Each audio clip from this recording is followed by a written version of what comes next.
नमस्कार। आज के इस वीडियो में जनसत्ता के संपादकीय से 555 शब्दों के डिक्टेशन को हम लोग लेने वाले हैं। लेकिन अगर आपको ये नहीं पता है कि इन 555 शब्दों की आउटलाइंस क्या होंगी, तो आप हमारे शॉर्ट हैंड टीम ऐप को प्ले स्टोर से डाउनलोड कर सकते हैं। ऐप पर इस पूरे आर्टिकल को शॉर्ट हैंड यानी संकेत लिपि में ट्रांसलेट करके आपको दिया जाएगा। और अगर आपको इस डिक्टेशन के PDF की ज़रूरत है तो PDF भी आपको ऐप पर ही मिलेगा। ऐप का लिंक इसी वीडियो के ठीक नीचे डिस्क्रिप्शन बॉक्स में भी आपको मिल जाएगा। इस डिक्टेशन को हम 3 अलग अलग स्पीड में लेंगे। पहली बार में 70 की स्पीड में, दूसरी बार में 80 की स्पीड में, तो तीसरी और आखिरी बार में इसी डिक्टेशन को हम लोग 90 की स्पीड में लेने वाले हैं। तो 70 की स्पीड में आपका डिक्टेशन स्टार्ट होगा 5 सेकेंड के बाद। तब तक के लिए आप रेडी रहें।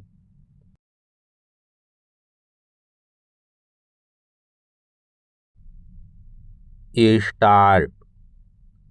पश्चिम एशिया में संघर्ष समाप्त होने को लेकर बनी अनिश्चितता के बीच भारत की अर्थव्यवस्था के फिर से रफ्तार पकड़ने की संभावना फिलहाल नजर नहीं आ रही है। बुनियादी उद्योगों की वृद्धि दर में गिरावट और आवश्यक वस्तुओं की कीमतों में बढ़ोतरी के साथ अब देश में विनिर्माण गतिविधियों की वृद्धि भी धीमी पड़ गई है।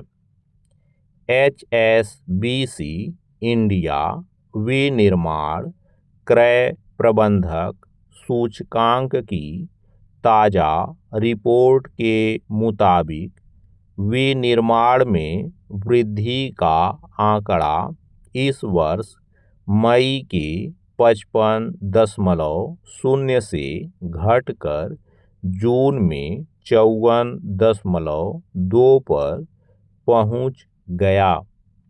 यही नहीं, नई कारोबारी मांग और अंतर्राष्ट्रीय बिक्री की वृद्धि दर सुस्त रहने से वस्तुओं की खरीद, रोजगार सृजन और उत्पादन की रफ्तार भी कम हो गई है।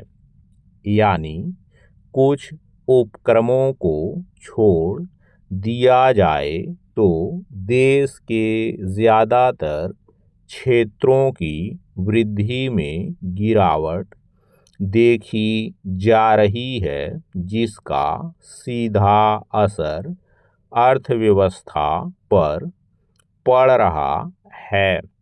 हालांकि महंगाई से राहत दिलाने के लिए तेल कंपनियों ने बुधवार को वाणिज्यिक LPG की कीमतों में प्रति 19 किलोग्राम सिलेंडर पर 183.50 रुपये और विमान ईंधन में 5 रुपये प्रति लीटर की कटौती की है। लेकिन पिछले दिनों बढ़ाए गए दामों के मुकाबले यह राहत बेहद कम है। पैरा इसमें दो राय नहीं कि पश्चिम एशिया में संघर्ष से उपजे संकट का असर देश की अर्थव्यवस्था पर पड़ना तय था। लेकिन सवाल यह है कि सरकार की ओर से इसके प्रभाव को कम करने के लिए समय रहते वैकल्पिक उपाय तलाशने पर ध्यान क्यों नहीं दिया गया। ऐसा भी नहीं है कि सरकार इस संकट की संभावनाओं से अनभिज्ञ थी। दावे किए जाते रहे कि स्थिति को संभालने के लिए आवश्यक कदम उठाए जाएंगे, मगर इन प्रयासों के सकारात्मक परिणाम धरातल पर कहीं नजर नहीं आते हैं। HSBC की मासिक सर्वेक्षण रिपोर्ट के मुताबिक इस वर्ष जून में भारतीय वस्तुओं की अंतर्राष्ट्रीय मांग में वृद्धि की रफ्तार 39 महीनों में सबसे कमजोर रही। इससे यह अंदाजा लगाना मुश्किल नहीं है कि भारतीय निर्यात कारोबार पर कितना गहरा असर पड़ा है। सर्वेक्षण में कई कंपनियों ने माना है कि उन्हें हाल के दिनों में नई नियुक्तियां रोकनी पड़ी या उन्हें कम कर दिया गया। इससे स्पष्ट है कि लोगों को रोजगार के मोर्चे पर भी नई चुनौतियों का सामना करना पड़ रहा है। पैरा इसके अलावा मांग और बाजार की स्थिति को लेकर चिंता के कारण जून में निवेशकों और कारोबारियों का भरोसा भी कमजोर पड़ा है। खासकर विदेशी निवेशकों का भारतीय बाजार को लेकर रुख असमंजस भरा रहा है, जिस कारण विदेशी निवेश की निकासी का सिलसिला जारी है। सर्वेक्षण से पता चलता है कि आने वाले दिनों में स्थिति सामान्य होने को लेकर भी भरोसा घट रहा है। यही वजह है कि अगले एक वर्ष में उत्पादन बढ़ने का अनुमान लगाने वाली कंपनियों का अनुपात इस वर्ष मई की तुलना में जून में आधा रह गया है। वहीं तेल कंपनियों ने पश्चिम एशिया में संघर्ष से कीमतों में आई तेजी के बाद वाणिज्यिक LPG और विमान ईंधन के दामों में पहली बार कटौती की है। मगर सवाल है कि क्या महंगाई से यह राहत अंतर्राष्ट्रीय बाजार में कच्चे तेल और गैस के दामों में आई कमी के समान अनुपात में है। अक्सर यह देखा जाता है कि अंतर्राष्ट्रीय बाजार में कीमतें बढ़ने का हवाला देकर देश में ईंधन के दामों में बढ़ोतरी कर दी जाती है, लेकिन जब वैश्विक बाजार में कीमतें कम होती हैं तो उनका पूरा लाभ उपभोक्ताओं को नहीं मिल पाता है। स्टॉप। दोस्तों, इसी डिक्टेशन को दूसरी बार में हम लोग 80 की स्पीड में लेंगे और आपका समय स्टार्ट होगा 5 सेकंड के बाद। तब तक के लिए आप रेडी रहें।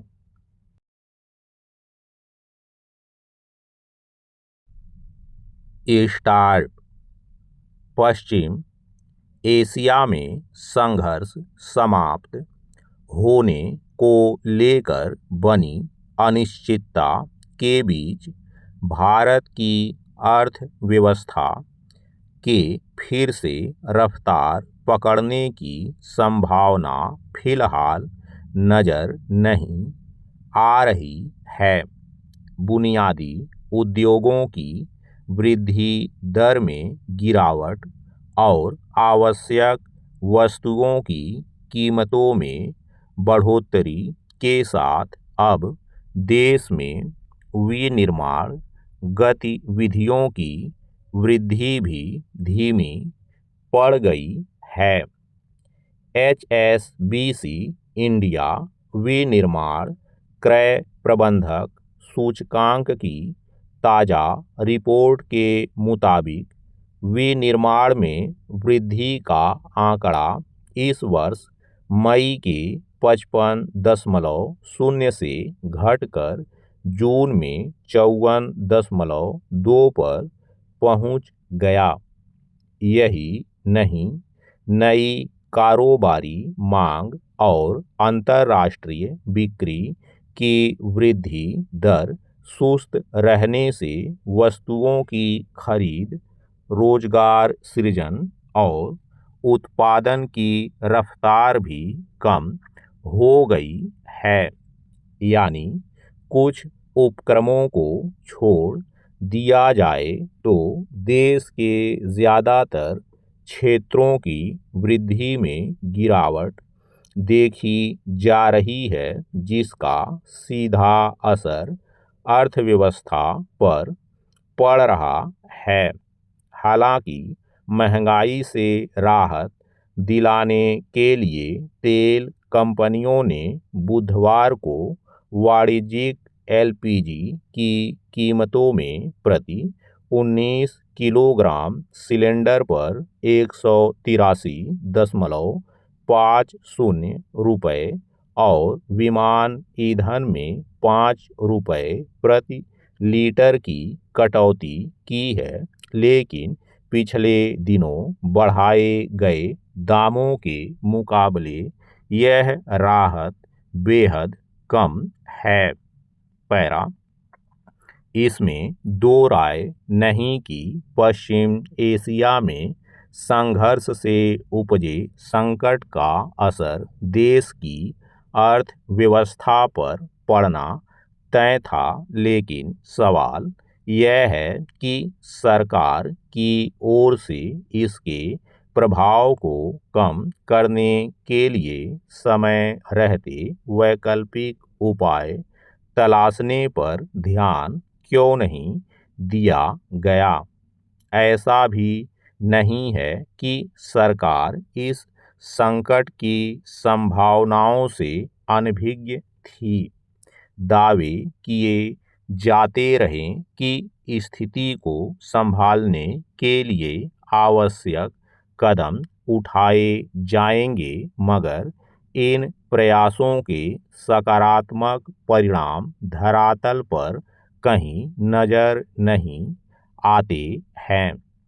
HSBC की मासिक सर्वेक्षण रिपोर्ट के मुताबिक इस वर्ष जून में भारतीय वस्तुओं की अंतर्राष्ट्रीय मांग में वृद्धि की रफ्तार 39 महीनों में सबसे कमजोर रही। इससे यह अंदाजा लगाना मुश्किल नहीं है कि भारतीय निर्यात कारोबार पर कितना गहरा असर पड़ा है। सर्वेक्षण में कई कंपनियों ने माना है कि उन्हें हाल के दिनों में नई नियुक्तियां रोकनी पड़ी या उन्हें कम कर दिया गया। इससे स्पष्ट है कि लोगों को रोजगार के मोर्चे पर भी नई चुनौतियों का सामना करना पड़ रहा है। पैरा इसके अलावा मांग और बाजार की स्थिति को लेकर चिंता के कारण जून में निवेशकों और कारोबारियों का भरोसा भी कमजोर पड़ा है। खासकर विदेशी निवेशकों का भारतीय बाजार को लेकर रुख असमंजस भरा रहा है, जिस कारण विदेशी निवेश की निकासी का सिलसिला जारी है। सर्वेक्षण से पता चलता है कि आने वाले दिनों में स्थिति सामान्य होने को लेकर भी भरोसा घट रहा है। यही वजह है कि अगले एक वर्ष में उत्पादन बढ़ने का अनुमान लगाने वाली कंपनियों का अनुपात इस वर्ष मई की तुलना में जून में आधा रह गया है। वहीं तेल कंपनियों ने पश्चिम एशिया में संघर्ष से कीमतों में आई तेजी के बाद वाणिज्यिक एलपीजी और विमान ईंधन के दामों में पहली बार कटौती की है।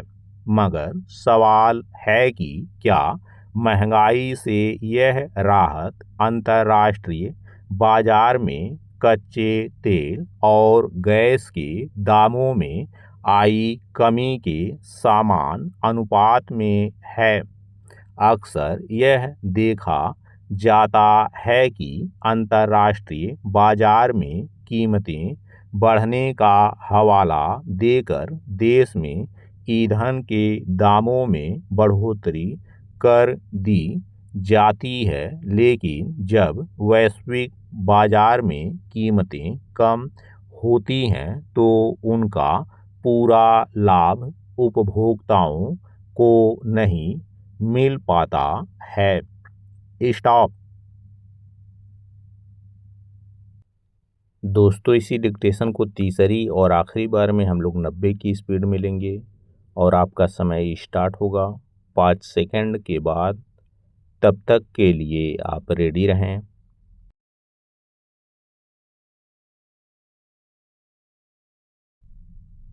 स्टार्ट। पश्चिम एशिया में संघर्ष समाप्त होने को लेकर बनी अनिश्चितता के बीच भारत की अर्थव्यवस्था के फिर से रफ्तार पकड़ने की संभावना फिलहाल नजर नहीं आ रही है।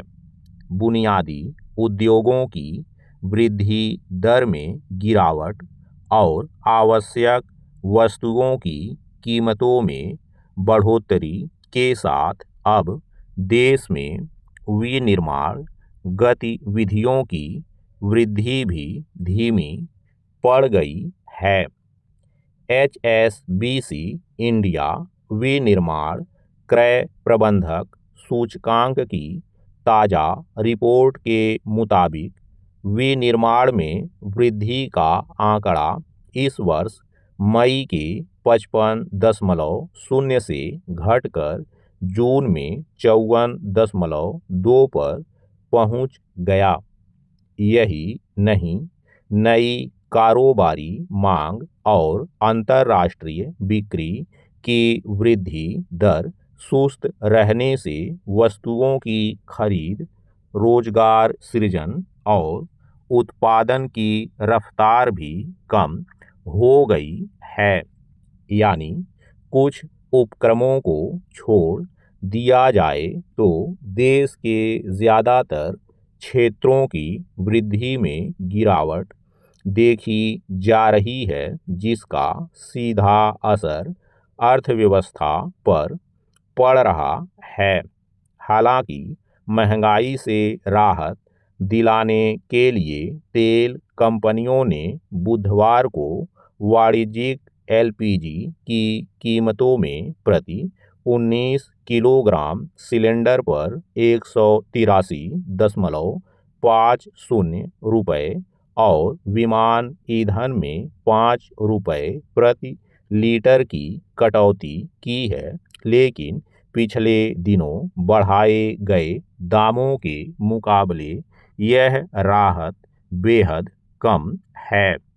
पैरा इसमें दो राय नहीं कि पश्चिम एशिया में संघर्ष से उपजे संकट का असर देश की अर्थव्यवस्था पर पड़ना तय था, लेकिन सवाल यह है कि सरकार की ओर से इसके प्रभाव को कम करने के लिए समय रहते वैकल्पिक उपाय तलाशने पर ध्यान क्यों नहीं दिया गया।